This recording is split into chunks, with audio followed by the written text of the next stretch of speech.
Tiny Tracker's bedtime podcast, The Dream Ship Adventure. A 30-minute sleepy story for kids.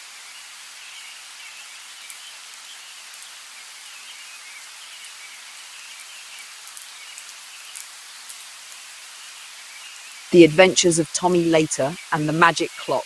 Chapter 1, The Boy Who Loved Later. Tommy had a superpower, or so he thought. He could make things disappear. Well, not really, but whenever someone asked him to do something, he had a special magic word. Later! Tommy, clean your room, Mom said. Later, Tommy called as he ran outside. Tommy, time to do your school project, Dad reminded him. I'll do it later, Tommy said, turning on his video game. Tommy, let's go play soccer, his best friend Jake said. Maybe later, Tommy shrugged. He thought later was his best friend. But little did he know, it was actually a trickster. Chapter 2, The Magic Clock's Warning. One night, as Tommy lay in bed, he heard a strange tick-tock, tick-tock. Poof! A shiny golden clock floated in front of him. It had a face, arms, and even tiny little feet. Hello, Tommy, the clock said. I am Tick-Tock Tim, the keeper of time, and we need to talk. Tommy sat up, eyes wide. Whoa, a talking clock. What do you mean we need to talk? Tick-Tock Tim frowned. Your favourite word, later, is making trouble. If you keep saying it, it will turn into never. Tommy laughed. That's silly. I always do things, eventually. Tim spun his hands wildly. Let me show you. Poof! Suddenly, Tommy wasn't in his bedroom anymore. He was inside a giant, swirling tornado of forgotten tasks. Chapter 3, The Tornado of Trouble. Tommy looked around in shock. There were unfinished school projects, a messy room, unread books, missed games with Jake, and a sad soccer ball covered in dust. Whoa! What is this place? Tommy gasped. This is the land of later, where all the things you never did are stuck, Tim said. Look around, Tommy. Every time you said later, something got trapped here. Tommy spotted his school project, the one due tomorrow. It was half finished and covered in cobwebs. He ran over to grab it, but whoosh! A giant gust of wind blew it away. No! Tommy cried. I need that for school. Tim shook his head. That's what happens when later turns into too late, Tommy gulped. I have to fix this. Tim smiled. There's only one way. The power of now to force the power of now. Quick, Tommy, Tim shouted. Do one thing right now. Tommy spotted his school project again. Instead of waiting, he grabbed a pencil and started writing. Poof! The project vanished from the tornado. Back to his real desk at home. It worked, Tommy cheered. He saw his messy room floating in the air. Instead of saying later, he picked up some toys and poof! The mess disappeared. One by one, Tommy fixed all the things he had put off, finishing his project, cleaning his room, getting his soccer ball ready for tomorrow. The tornado shrunk and shrunk until it was gone. Tommy was back in his bedroom. Tim the clock winked. See, small steps today shape a better tomorrow. Tommy grinned. No more later for me. Chapter 5, Tommy's Big Change. The next day, when Mom said, Tommy, clean your room, guess what he said? Okay, I'll do it now. When Dad reminded him about his project, Tommy smiled. I already finished it. When Jake asked, want to play soccer? Tommy jumped up. Let's go! Tim the clock gave him a thumbs up from the wall. Tommy had learned the secret. Doing things now makes life easier, happier, and full of fun. From that day on, Tommy had a new superpower, the power of now. The end.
Tommy lay in bed, his eyes barely open.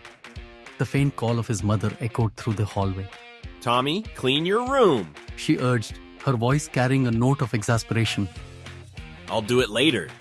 He mumbled, more to himself than her, as he turned over, seeking another few minutes of rest. Tommy felt his stomach twist as his teacher emphasized the importance of the project. He could hardly believe 2 weeks had zipped by. Uh-oh. He muttered, realizing he had let time slip through his fingers.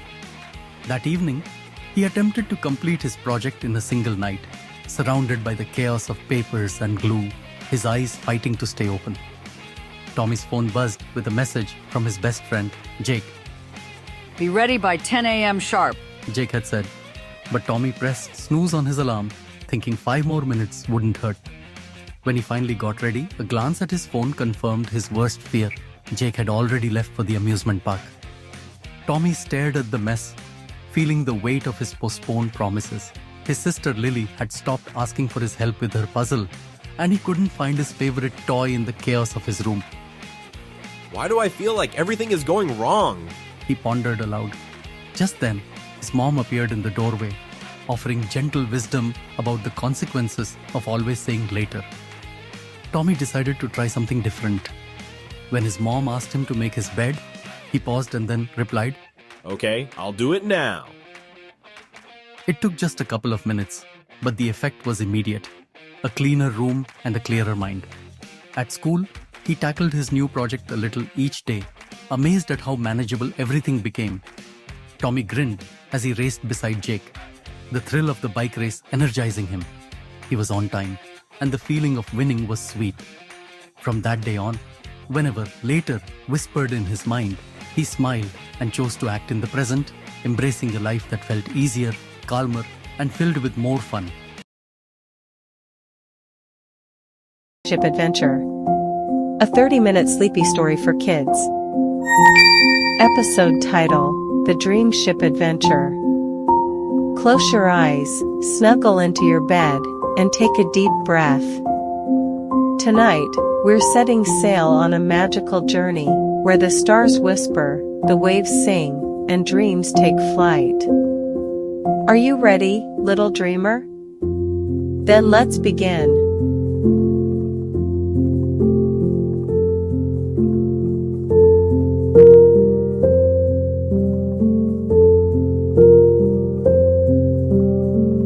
In a quiet town by the sea, where the waves kissed the shore and the lighthouse glowed at night, there lived a little explorer named Leo. Every night, he would watch the stars from his window, wondering what lay beyond the sky. One evening, as he was about to drift off to sleep, a soft glow filled his room. A tiny, glowing scroll floated beside his bed.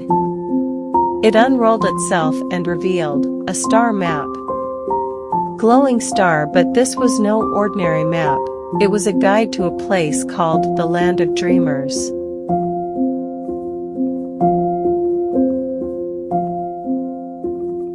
As Leo traced his fingers along the glowing stars on the map, something incredible happened. His bed began to float gently into the air. Bed sparkles.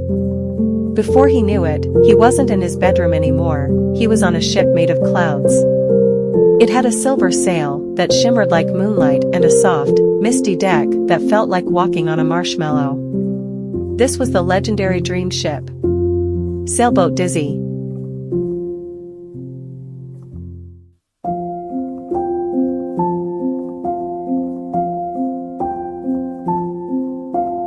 But Leo wasn't alone. From behind the ship's golden wheel, a friendly voice called out, "Ahoy there, traveler! Welcome to the dream ship." It was Captain Luna, a wise and gentle fox, with sparkling blue eyes, and a tiny telescope tucked in her pocket. "Are you ready for an adventure across the night sky?" she asked with a kind smile. Leo nodded, his eyes wide with wonder. The dream ship's sail caught a breeze made of stardust, and off they went, floating higher and higher toward the stars.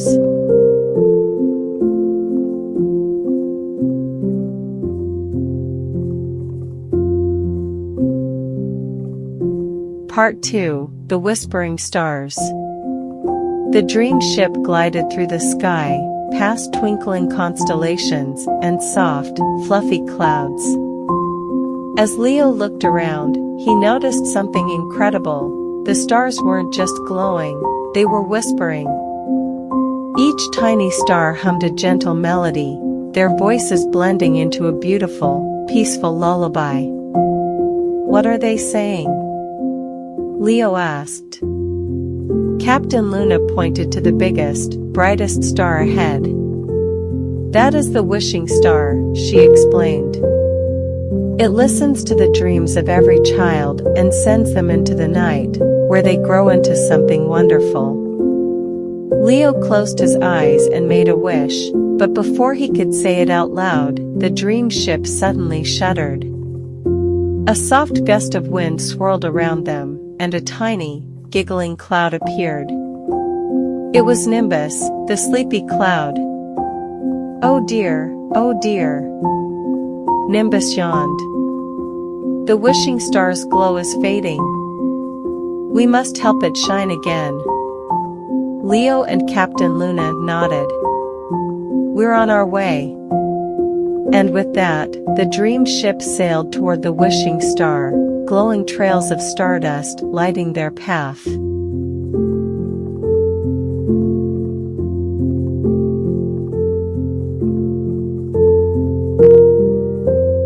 Part 3, The Star's Secret and the Journey Home. As they reached the wishing star, they noticed it looked tired.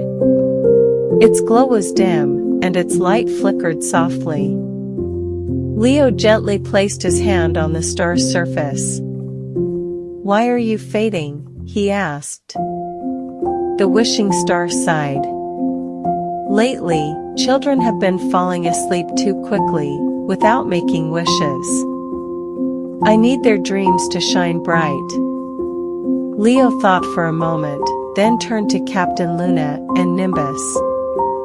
"What if we send happy dreams from all the little dreamers listening right now?" Captain Luna smiled. "That's a wonderful idea." Leo closed his eyes and whispered, "To every child tucked in tight, let your dreams be big and bright." And at that moment, all the children listening, including you, sent warm, happy thoughts into the night sky. The wishing star shone brighter and brighter until it filled the sky with golden light. "Thank you, little dreamers," it whispered. "Tonight, your dreams will be extra magical." Leo smiled as he felt the dream ship slowly drifting back down to Earth. The stars waved goodbye, the whispering lullaby still floating in the air. As Leo's bed gently touched the ground, he yawned and snuggled into his blanket.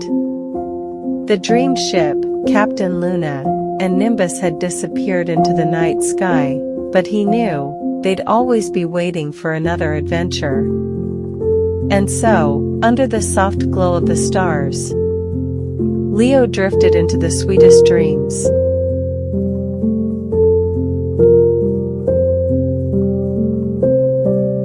The end. Good night, tiny trackers. What would you wish for on the wishing star? Tell us in the comments. Don't forget to follow and subscribe for more bedtime adventures.